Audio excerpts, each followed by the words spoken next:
Welcome to the recording of No Realtor, No Problem. Step-by-step guide for minimizing mistakes and maximizing profits when selling for sale by owner. Written by Alec James Micus and read by yours truly, Alec James Micus. How to use this book. This book was created to be practical and easy to read. There is no need to read the entire book before taking action unless that's what makes you feel comfortable. It will be easier for you to take immediate action after reading each step, so you don't become overwhelmed and develop analysis paralysis. Each of the 5 steps will be listed in the upper left-hand corner. Read each step in full and then take immediate action. This book is dedicated to you, the reader. May the information inside bless you beyond belief. Thank you for granting me the opportunity to serve you. It was inspired by my best friend and business partner, Ariel Henry, and her granddad, Lucius Henry. Without their insight and encouragement, I would have never become a realtor. I also want to thank my parents for their unwavering support throughout my life and career. For that, I am forever grateful. Forward. It takes a brave individual with a resilient spirit to take the unbeaten path of selling by owner. Thank you for allowing me to be your teacher and for investing the time in learning how to best sell your home. Benjamin Franklin once said, "By failing to prepare, you are preparing to fail." Many people who sell by owner rarely prepare adequately.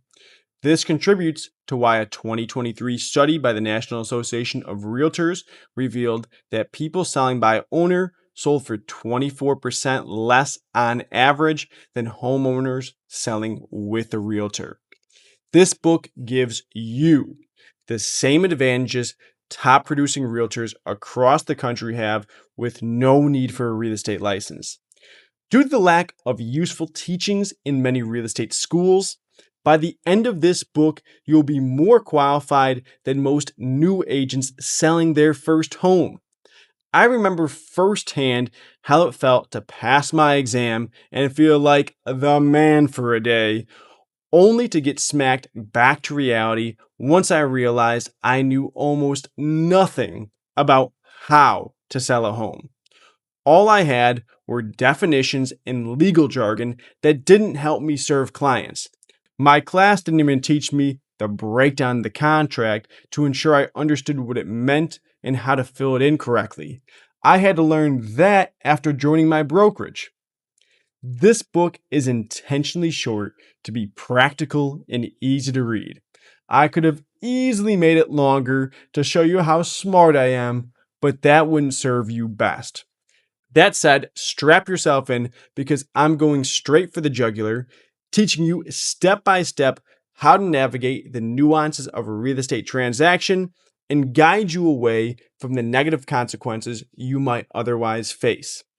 The information in this book combines my opinion and the expert insights of many top producers I've had the privilege to learn from along the way. Step 1, Chapter 1. Understanding your local market.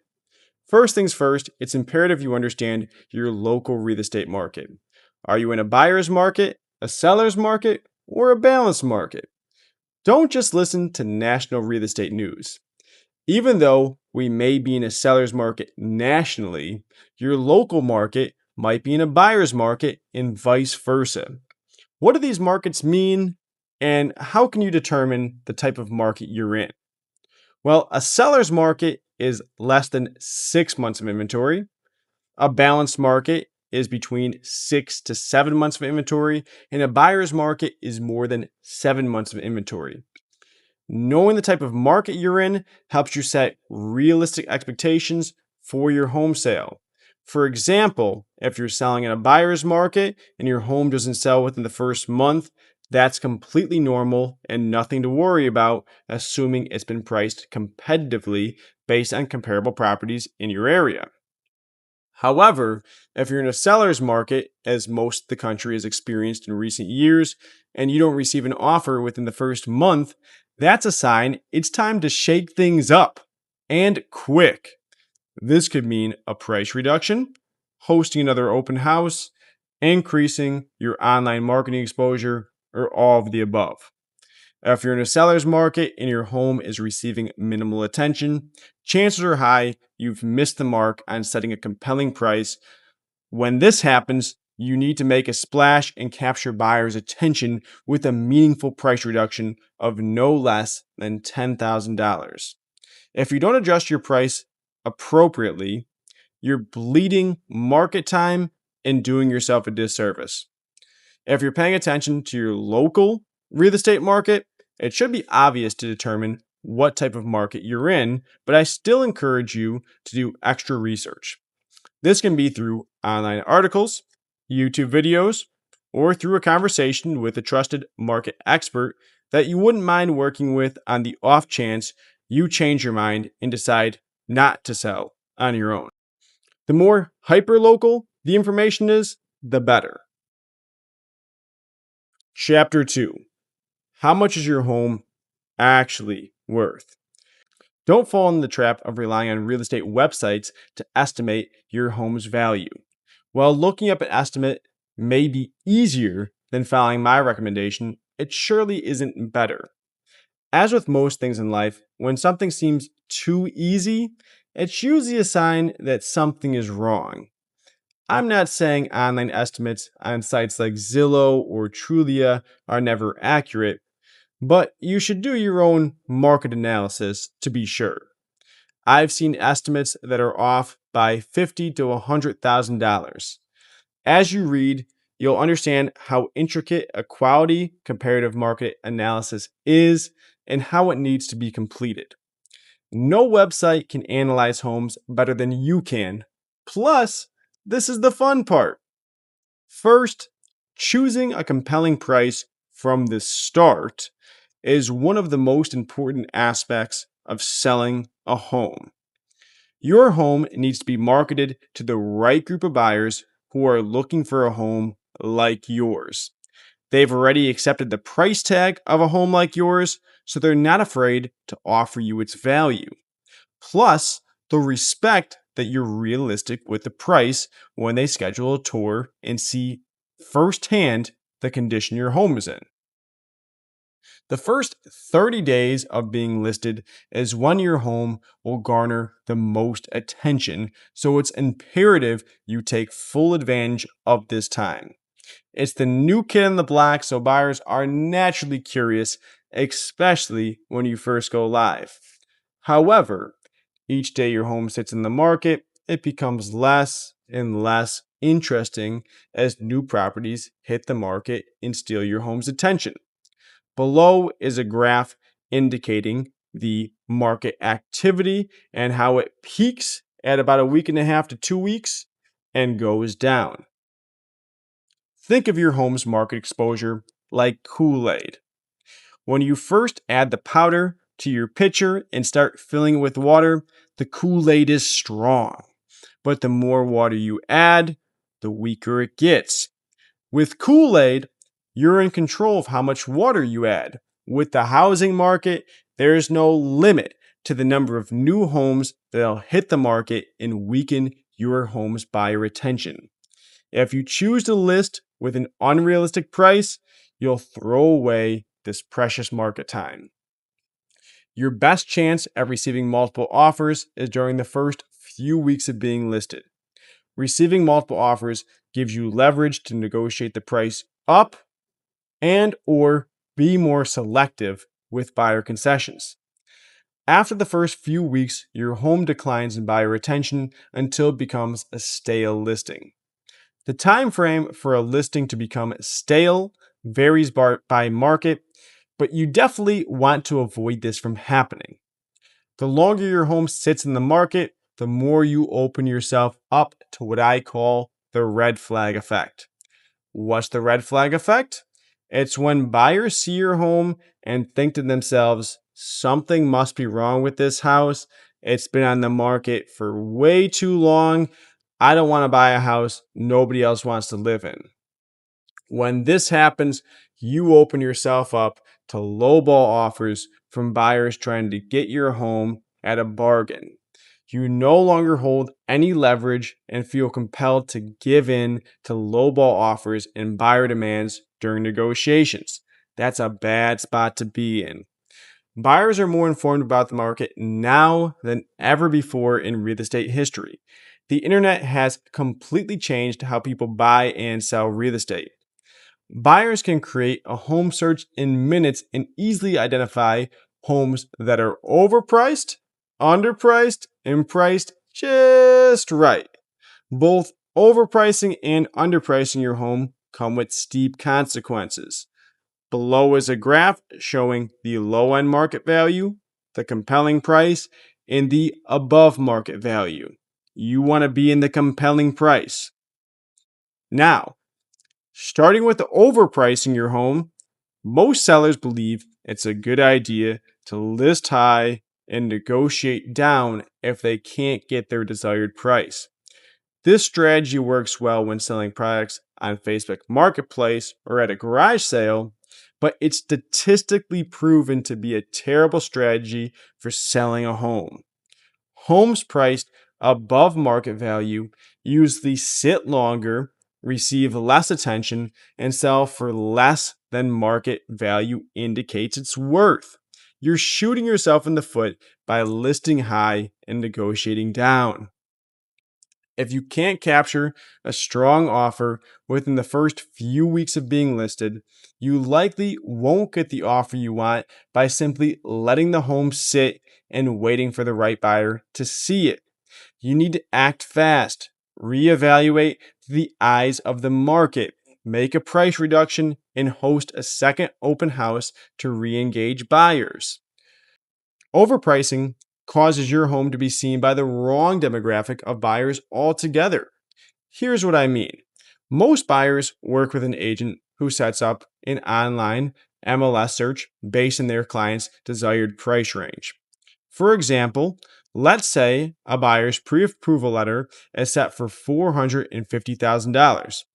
Most buyers don't want to purchase at the top of their budget, so they'll consider touring homes up to $435,000.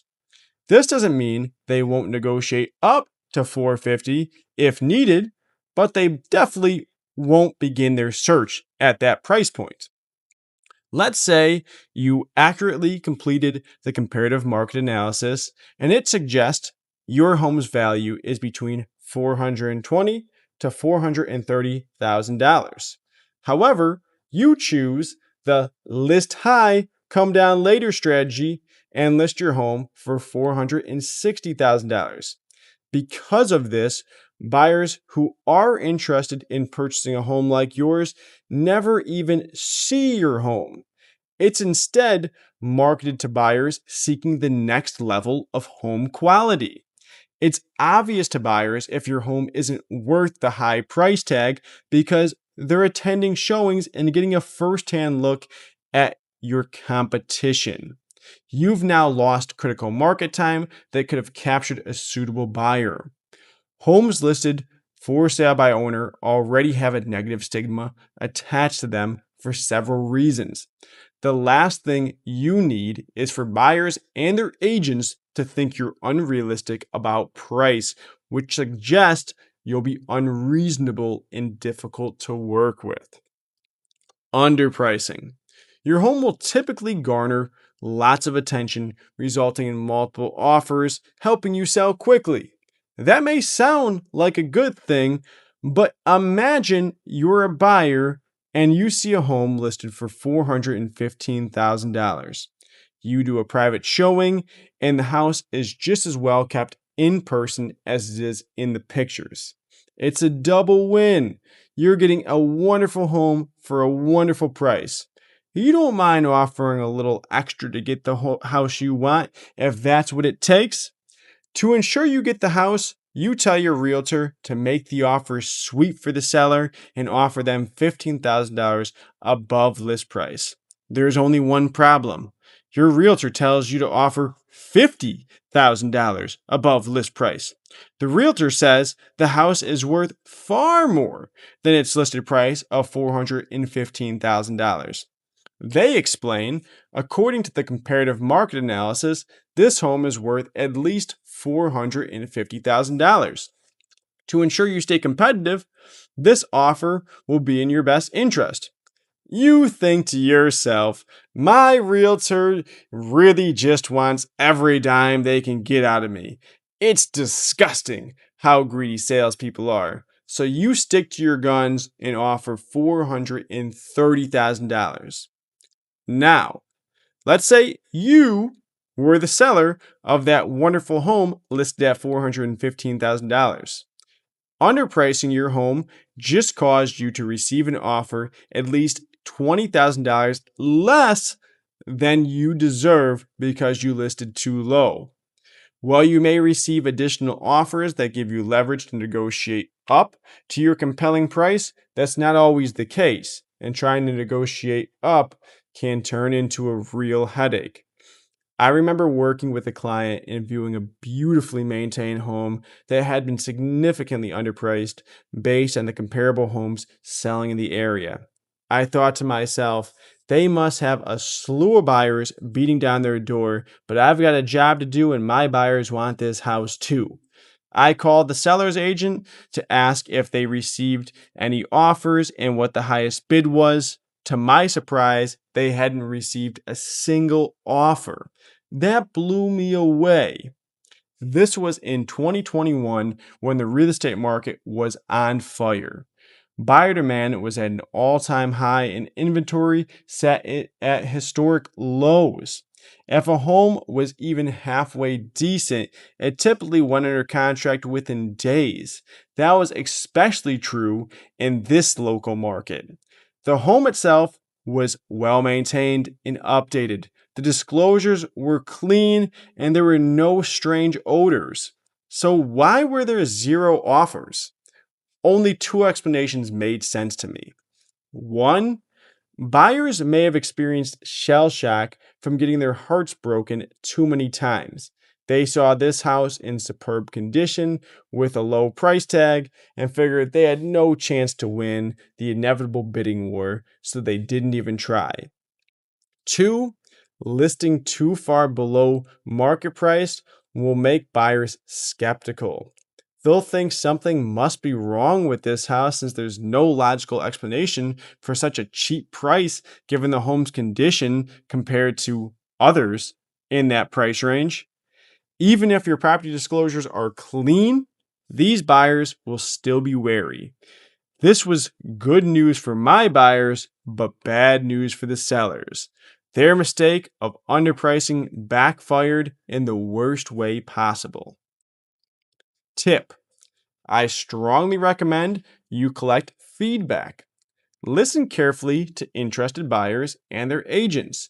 You can request feedback from buyers after showings and observe quietly during your open house to gauge reactions about your home's appeal and price. This feedback could become a bargaining chip or help you improve your listing if you're not getting the results you want.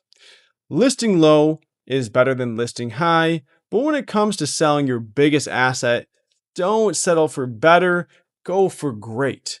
Why not choose a price that gives you the greatest odds to maximize your profits?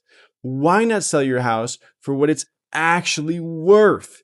They say hindsight is 20/20, and this book is your hindsight. Don't finish this chapter thinking, "Oh, he doesn't know what he's talking about," only to regret your decision later to list high or low. Do yourself a favor and list at a compelling price from the start. So, how do you determine your home's compelling price? You need to run some comps.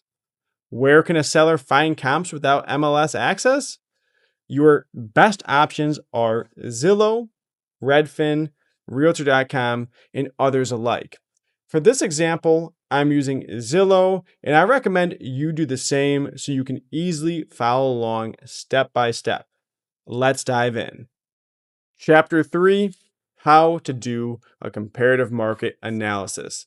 Comparable properties, aka comps, need to be selected based on, you guessed it, homes comparable to yours. To ensure you land at a compelling price, your comps need to go through a process of elimination and follow strict guidelines.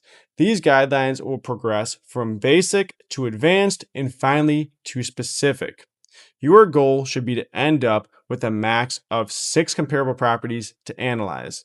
Your comps help determine the compelling price and show what you can expect to receive on both the low and high end. You need to see your home through buyer's eyes.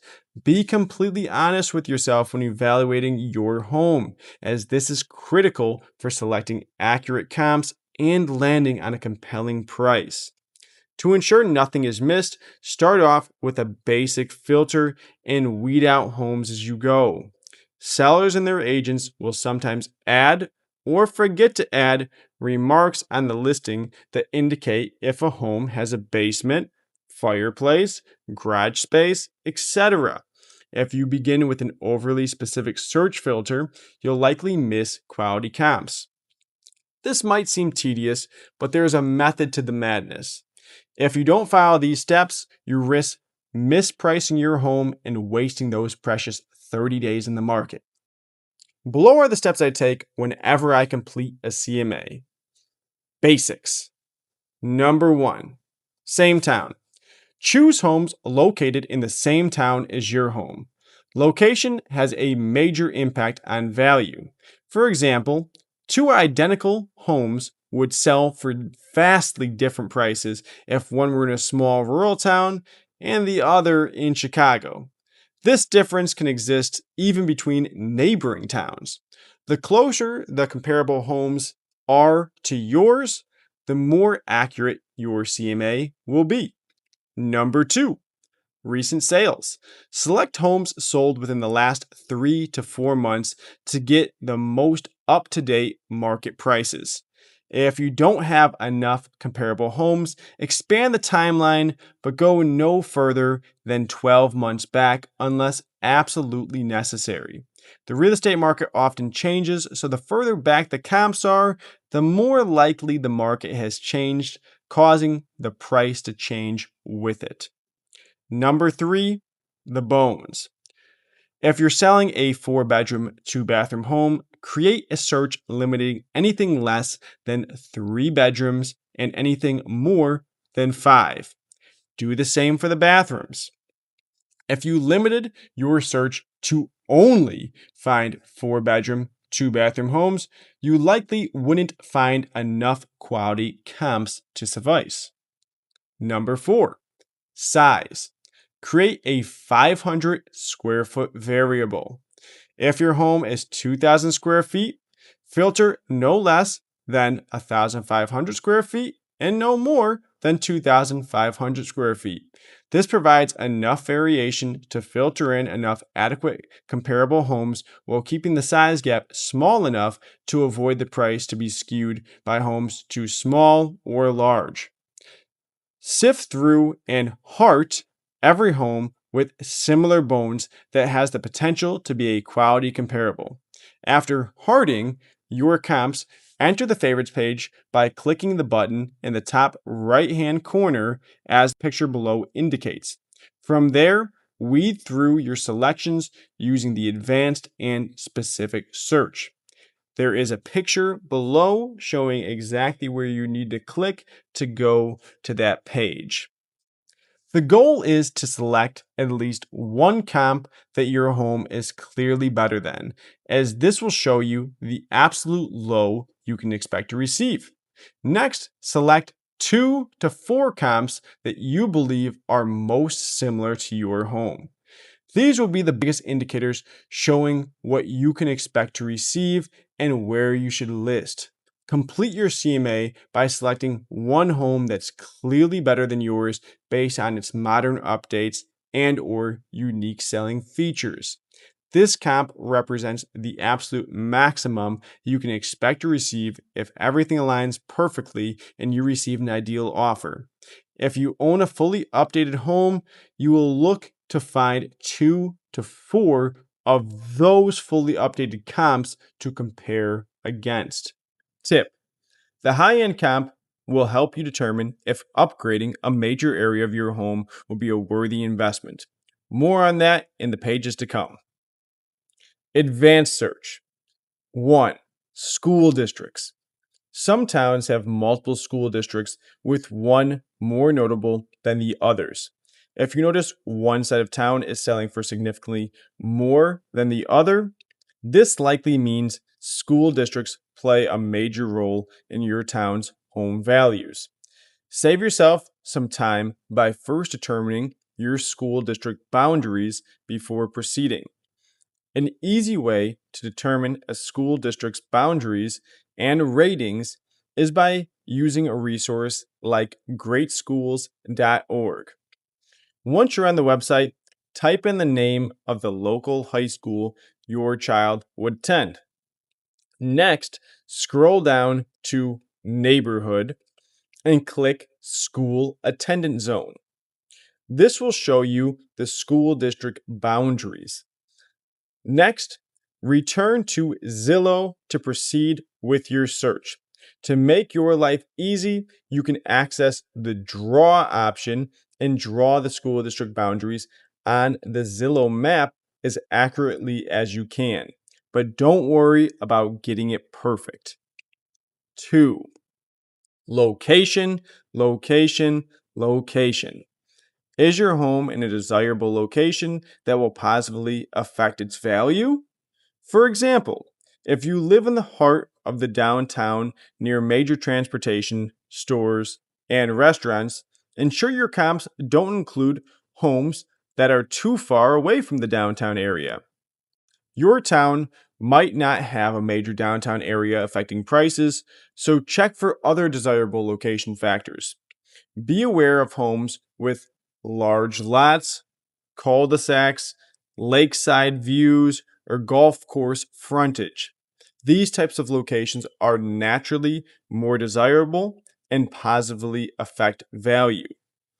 Also, consider negative locations like busy main streets or proximity to a liquor store that has a reputation for attracting riffraff, as these could negatively affect a home's value. If your home has either positive or negative location factors, calculate how this affects your price. If you find a home that sold for far less or more than it looks like it should have, put your detective hat on and use Google Maps to determine the specific location that home resides in. 3. Basement. Does your home or the home you're comparing yours to have a basement? If so, what kind of basement?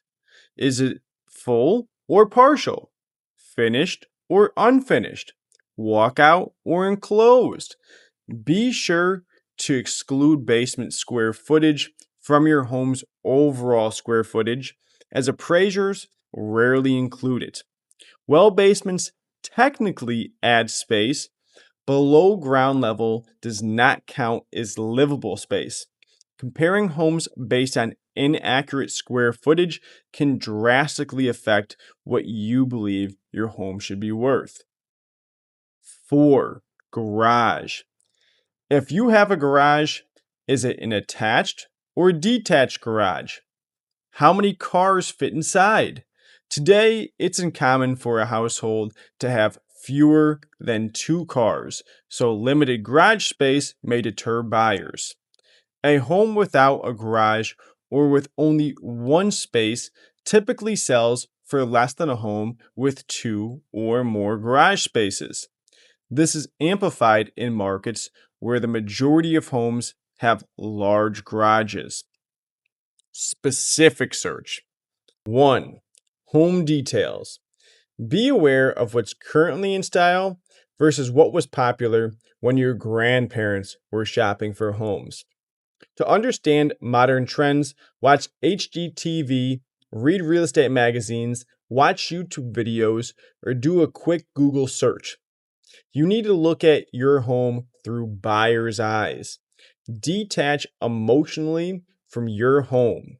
Of course, you love your home, but will buyers love it? When it's on the market, it's no longer your home. It's the buyer's home. Compare room by room. Ask yourself, is my home more or less updated than the comparable?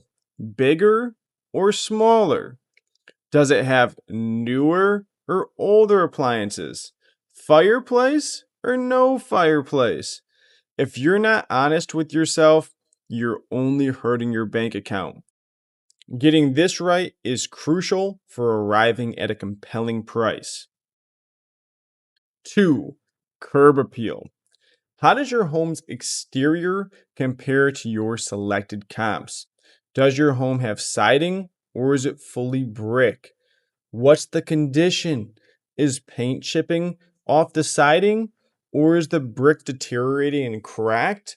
Do you have an inoperable, dented up garage or neglected landscaping? Consider all these factors when determining your value compared to others. 3. Age. The age of your home can either increase or decrease your property's value based on the town and perceived historic value. Remember, just because your home is old doesn't mean it has historic value.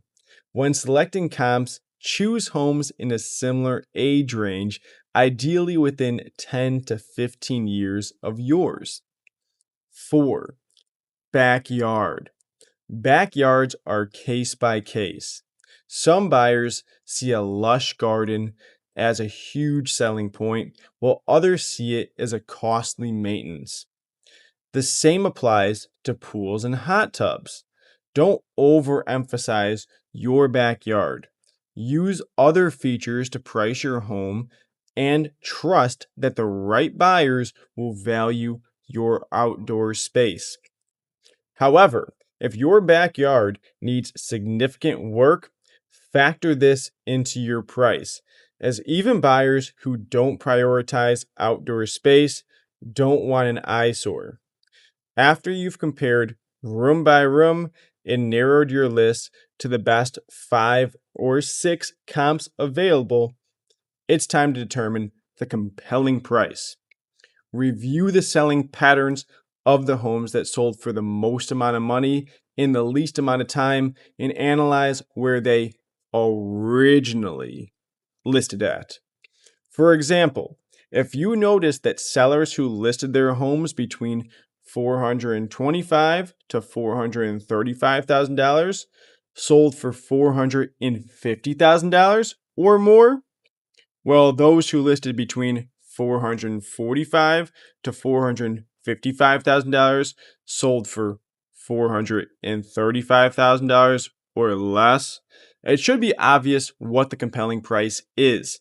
Listing between $425,000 to $435,000 gave these sellers the best odds of selling for the most amount of money in the least amount of time. Once you recognize the pattern, the compelling price reveals itself. It's like a jigsaw puzzle. You must piece the compelling price together one step at a time. This concludes step 1. I want you now to stop and take immediate action on what you've learned. I want you to do this throughout each of the 5 steps in this book. Good luck.